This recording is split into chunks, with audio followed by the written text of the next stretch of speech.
magpapakumbaba sa iyong harapan.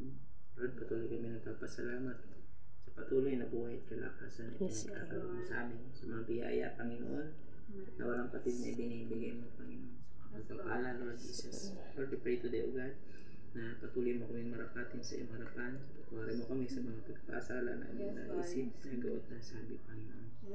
Kasi Lord, yung mga lingin sa aming kaalaman na kukumit namin na sin. Hingin namin ito ng kapatawaran, Lord. Pagkatin mo kami, Lord, sa iyong harapan.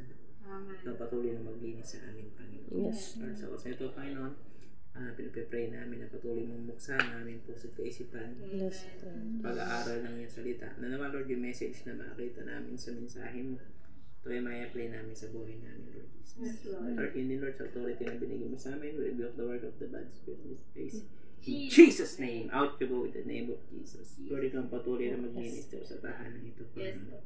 At patuloy mo kami naglubayan, Panginoon, at protection. Lord, lahat ako pa rin pagsambay sa'yo namin pinagkakalog.